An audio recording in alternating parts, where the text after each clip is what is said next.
প্রথমেই দেখে নেব আজকের সংবাদ শিরোনাম, জানাবো 20টি গুরুত্বপূর্ণ তাজা সংবাদ। পুলিশের সামনে লাঠি, বাঁশ, ইট নিয়ে হামলা, ভাঙল শুভেন্দুর গাড়ির কাঁচ।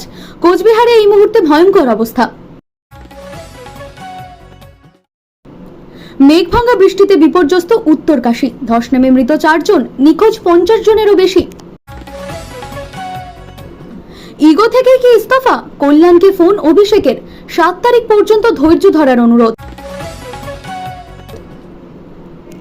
জোর করে লালকেল্লায় ঢোকার চেষ্টা, দিল্লিতে গ্রেপ্তার 5 বাংলাদেশি অনুপ্রবেশকারী। আর্থিক প্রতারণার অভিযোগে বিপাকে মিঠুন, হাইকোর্টের এফআইআর খারিজের আর্জি। ট্রাম্পের শুল্ক হুমকির জবাবে ভারতের কড়া বার্তা, অভিযোগকারীরা আগে নিজেদের দেখুক। বোরখা পরা মহিলার স্তন খামচে ধরেছিল যুবক, যোগীর এনকাউন্টার দাওয়াইয়ে হাসপাতালে। মুখ্যমন্ত্রীর অবমাননা, বুকে লাথি মেরে হাড়গোড় ভেঙে দেওয়ার হুঁশিয়ারি দিলেন কাজল শেখ। কালো পতাকা দেখিয়ে শুভেন্দুকে গো ব্যাক স্লোগান, গাড়ির ওপর হামলার অভিযোগ। খাইতাসি যাইতাসি তো আমরা বলি না, বাংলা বাংলাদেশি ভাষা বিতর্কে মুখ খুললেন দিলীপ। কলকাতা, মেদিনীপুর, বাঁকুড়া 6 দিন ধরে যা চলবে এই সব জেলায়, অ্যালার্ট জারি হওয়া অফিসের। আপনারা আজ ফুল নিয়ে আমার মৃতদেহের সামনে দাঁড়াতেন, কোচবিহার কাণ্ডে বিস্ফোরক শুভেন্দু। কোচবিহারে নিজের কনভয়ে হামলার শিকার হওয়ার পর রাজ্যের বিরোধী দলনেতা শুভেন্দু অধিকারী বিস্ফোরক অভিযোগ করেছেন। তিনি সরাসরি রাজ্যের মন্ত্রী উদয়ন গুহর নেতৃত্বেই এই হামলা হয়েছে বলে দাবি করছেন। মঙ্গলবার কোচবিহারে এসপি অফিস অভিযানের আগে তিনি এই মন্তব্য করেন। শুভেন্দু অধিকারী বলেন, তার জেড ক্যাটাগরির নিরাপত্তা থাকা সত্ত্বেও কনভয়ের ওপর বাঁশ, লাঠি এবং ইট নিয়ে হামলা চালানো হয়েছে। বেশ কয়েকটি গাড়িও ভাঙচুর করা হয়েছে। এই হামলার ঘটনায় তিনি নিরাপত্তা ব্যবস্থা নিয়ে প্রশ্ন তুলছেন। তিনি জানান, হামলার খবর তার কাছে আগে থেকেই ছিল। এই বিষয়ে তিনি গতকাল গভীর রাতে রাজ্যপাল সিভি আনন্দ বোস, রাজ্যের মুখ্য সচিব মনোজ পান্ত, স্বরাষ্ট্র সচিব এবং ডিজিপি রাজীব কুমারকে মেইল করে কলকাতা হাইকোর্টের বিচারপতি রাজশেখর মান্থার নির্দেশ কার্যকর করার কথা মনে করিয়ে দিয়েছিলেন। শুভেন্দু অধিকারীর অভিযোগ, হামলায় অংশগ্রহণকারী 90% মানুষই রোহিঙ্গা এবং বাংলাদেশি মুসলমান। তিনি বলেন, আমি যাদের দেখলাম তাদের 90% রোহিঙ্গা, বাংলাদেশি মুসলমান। তাদেরকে আমরা ভারত থেকে তাড়াতে চাই। কোচবিহার যেহেতু বাংলাদেশের সীমান্তবর্তী এলাকা, তাই সেখানে অবৈধভাবে বাংলাদেশি ঢোকানো হচ্ছে বলে তিনি অভিযোগ করেন। পরিসংখ্যান দিয়ে তিনি বলেন, গোটা ভারতে ভোটার বেড়েছে 7%, কিন্তু কোচবিহারে ভোটার বেড়েছে 26%, শীতলকুচিতে 29% এবং দিনহাটায় 28%। শুভেন্দু বলেন, আমি ভালো কাজে এসেছি, অন্যায়ের প্রতিবাদ করতে এসেছি, তাই প্রাণে রক্ষা পেয়েছি। তিনি আরো বলেন, আমি বুলেট প্রুফ গাড়িতে উঠেছি। আমি যদি বুলেট প্রুফ গাড়িতে না থাকতাম তাহলে আপনারা আজ ফুল নিয়ে আমার মৃতদেহের সামনে দাঁড়াতেন। এই মন্তব্যের মাধ্যমে তিনি এই হামলাকে একটি পরিকল্পিত প্রাণনাশের চেষ্টা হিসেবে তুলে ধরছেন। প্রসঙ্গত, শুভেন্দু অধিকারীর আইনজীবী গতকালই রাজ্য পুলিশ এবং মুখ্য সচিবকে চিঠি দিয়ে আদালতের নির্দেশ মেনে তার কর্মসূচি পালনের কথা জানিয়েছিলেন, কিন্তু সেই নির্দেশ ঠিকভাবে কার্যকর হয়নি বলেই অভিযোগ।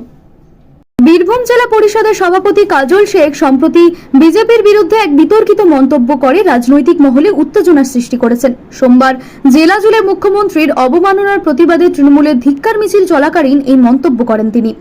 কাজল শেখ বলেন, তোমাদের বাবার ভাগ্য ভালো সেদিন জেলা পরিষদের অফিস বন্ধ ছিল, না হলে তোমরা যখন মুখ্যমন্ত্রীর অবমাননা করছিলে ওই সময় যদি আমি অফিসে থাকতাম তাহলে আমি বুকে লাথি মেরে হাড়গোড় ভেঙে দিতাম। মূলত গত শনিবার তিলপাড়া ব্যারেজের রক্ষণাবেক্ষণের অভাব নিয়ে বিজেপির প্রতিবাদের সময় মুখ্যমন্ত্রীর পোস্টার কালিমালিপ্ত করার অভিযোগ ওঠে। এই ঘটনার পরিপ্রেক্ষিতে তৃণমূল শিবির ক্ষোভে ফেটে পড়ে। অনুব্রত মণ্ডল এই ঘটনাকে অশোভন বলে মন্তব্য করেন এবং এর প্রতিবাদে ধিক্কার মিছিলের ডাক দেন। কাজল শেখ আরো যোগ করেন যে মমতা বন্দ্যোপাধ্যায় লক্ষ্মীর ভাণ্ডারের পরিষেবা তোমাদের বাড়ির মা বোনেরা নিচ্ছে, তাকেই তোমরা কালিমালিপ্ত করবে, এটা আমরা মেনে নেব না। এই মন্তব্যের পরিপ্রেক্ষিতে বিজেপি নেতা জগন্নাথ চট্টোপাধ্যায় বলেন, কাজল অনুব্রতদের ভাষা এটাই। আমরা তিলপাড়া ব্যারেজ নিয়ে যখন আন্দোলন করেছিলাম তখন আমাদের ওপরই হামলা হলো, পরদিন আমাদের কর্মীদেরই পুলিশ গ্রেপ্তার করলো। তৃণমূলের পুলিশ নেতা বীরভূমের বিশেষ করে হলে এরকম ভাষাতেই কথা বলবে। কাজল শেখের এই মন্তব্য নিয়ে রাজনৈতিক বিতর্ক আরো তীব্র হওয়ার সম্ভাবনা রয়েছে। কোচবিহারের বিক্ষোভের মুখে রাজ্য বিধানসভার বিরোধী দলনেতা শুভেন্দু অধিকারী। নিউ কোচবিহার স্টেশন চত্বরে কালো পতাকা নিয়ে জমায়েত করেন তৃণমূল কর্মী সমর্থকরা। মঙ্গলবার কোচবিহারে এসপি অফিস অভিযান রয়েছে বিরোধী দলনেতার। মাস, লাঠি, ইট নিয়ে হামলার অভিযোগ। বেশ কয়েকটি গাড়িও ভাঙচুর করা হয়েছে বলে অভিযোগ। কেন্দ্রীয় বাহিনী, নিরাপত্তা আধিকারিকরা ও পুলিশ পরিস্থিতি নিয়ন্ত্রণের চেষ্টা করেছে। খাগড়াবাড়ির ওই রাস্তা দিয়ে আসার কথা নির্ধারিত ছিল শুভেন্দু অধিকারীর। সেই মোতাবেক প্রচুর পরিমাণ পুলিশ আগে থেকেই মোতায়েন ছিল এলাকায়, কিন্তু নির্দিষ্ট একটি সময়ের পর হঠাৎ করেই সেখানে বেশ কয়েকজন তৃণমূল কর্মী সমর্থক জড়ো হয়ে যান। শুভেন্দুর কনভয়ে যেতেই হামলা শুরু হয়। প্রথমে কালো পতাকা হাতে বিক্ষোভ, পরে ইট নিয়ে শুভেন্দুর কনভয়ে হামলা হয় বলে অভিযোগ। সংবাদ মাধ্যমের ক্যামেরায় ধরা পড়েছে সেই ছবি।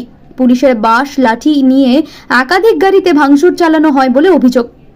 বিজেপি বিধায়ক শঙ্কর ঘোষ বলেন, কোচবিহারে তৃণমূল কংগ্রেসের তরফে বিভিন্নভাবে শুভেন্দু অধিকারীর কর্মসূচিতে বাধা দেওয়ার চেষ্টা হয়েছে। পুলিশের সাহায্য নিয়ে হেনস্থার চেষ্টা চলেছে। গাড়ির ওপর হামলা করা হয়েছে। তৃণমূল মুখপাত্র পার্থপ্রতিম রায় বলেন, সারা বাংলা জুড়ে প্রতিবাদ চলছে বাংলাভাষী মানুষের ওপর আক্রমণের প্রতিবাদে। 19টি জায়গায় অবস্থান কর্মসূচি চলছে। ওনার ওপর কেউ হামলা করেননি। প্রচুর মানুষ, মহিলারা জড়ো হয়েছে, বিক্ষোভ প্রদর্শন করেছেন। মানুষের ক্ষোভ রয়েছে। মন্ত্রী উদয়ন গুহ সরাসরি বলেছেন, যারা বাংলা ভাষাকে অপমান করে তাদের নিস্তার নেই। তাদের মানুষ কালো পতাকাই দেখাবে। তারা যেখানে ভাবে সেখানেই আমাদের কর্মীদের তরফে বিক্ষোভ দেখানো হবে।